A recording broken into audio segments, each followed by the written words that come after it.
We are fevered with the sunset, we are fretful with the bay, for the wander thirst is on us, and our souls are in Cathay. There's a steamer in the harbor with her engines shot with fire, and our hearts have gone aboard her for the island of desire. En route to the fragrant isle of Java, we cross the equator, an imaginary line which has been drawn around the earth, midway between the North and South Poles. Ships that cross the equator usually celebrate the event with appropriate ceremonies staged in honor of Neptune, the god of the sea.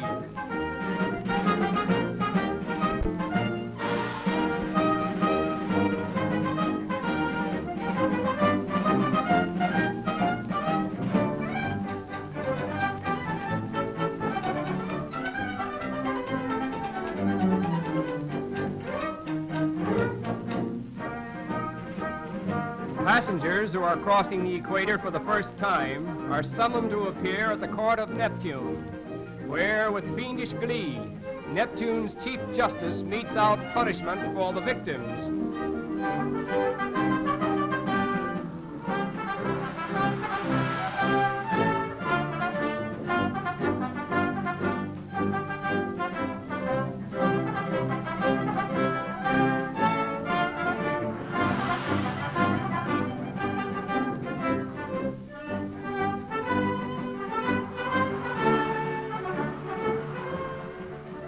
Those who submit to this initiation are awarded diplomas, which stipulate that they may cross the equator peacefully on all future occasions.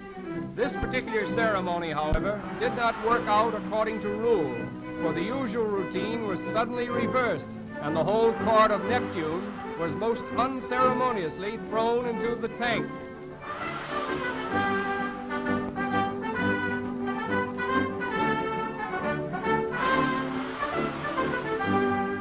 After crossing the equator, we continue on to Batavia, the chief seaport of Java, the most important island of the Dutch East Indies. Over 300 years ago, a colony of Dutch immigrants settled in Batavia and gradually extended their authority until for a time they practically monopolized the foreign trade of the East Indies. Great Britain gained control of Java for a few years, but finally returned it to the Dutch.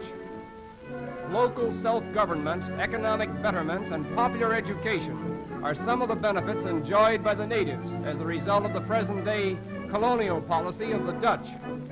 Many hardships have been endured by Holland in holding and building up her island empire, but it has made her the third colonial power in the world today. As in Holland, the Dutch have built canals here for the purpose of transportation, but apparently this one has been turned into a municipal laundry. The finished work is usually carried home in this manner.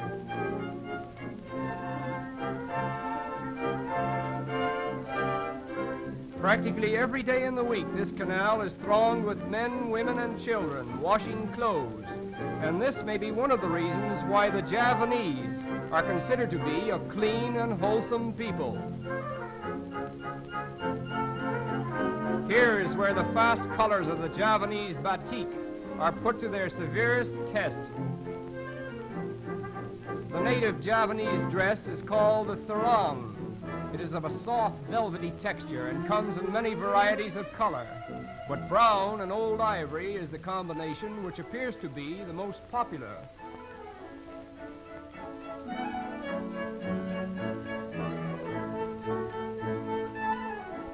Java lies in the tropics under an almost vertical sun. Consequently, iced drinks are most refreshing. This drink is made of cracked ice, over which is poured a quantity of fruit juice.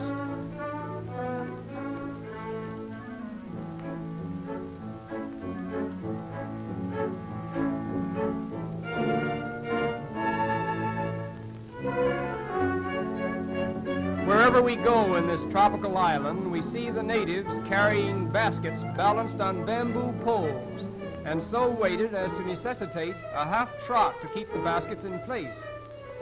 The chief occupation here is the cultivation of fruits and vegetables, which are carried to market in this manner. As in most Oriental countries, the native dead are usually carried through the streets like this.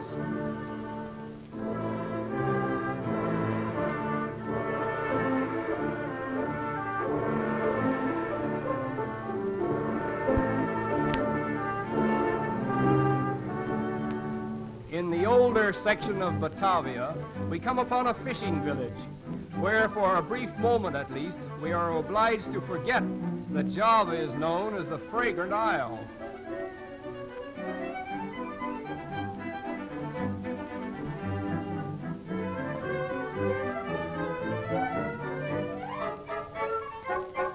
Very little meat is eaten in this country. Consequently, fish is one of the chief articles of diet.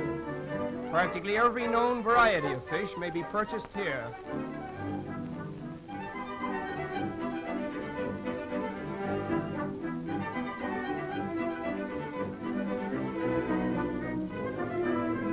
The great bulk of the population is distributed over the country in villages like this.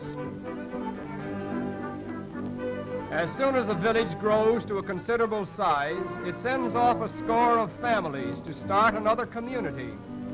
Incidentally, Java has a population of about 700 people to the square mile, which makes it the most densely populated island in the world. In spite of the tremendous population, however, food is plentiful, the elements are seldom extreme, and the people as a whole seem to be quite contented. The Botanical Garden at Buitenzorg is a veritable paradise for the traveler as well as the botanist. In this lovely garden are assembled beautiful specimens of plants and trees gathered from all parts of the world. A mild and even balance of rain and sunshine and a fertile soil have made Java a natural garden for the cultivation of nature's most delicate plant life. Situated in the very heart of this exquisite garden is the estate of the Governor-General. These giant lily pads have been known to support the weight of a small child.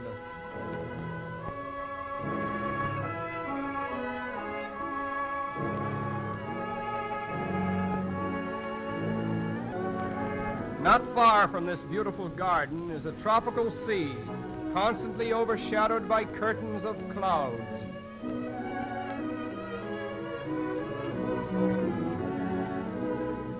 The breezes which blow from the island of Java waft an enticing fragrance to our ship as we reluctantly sail from its shores.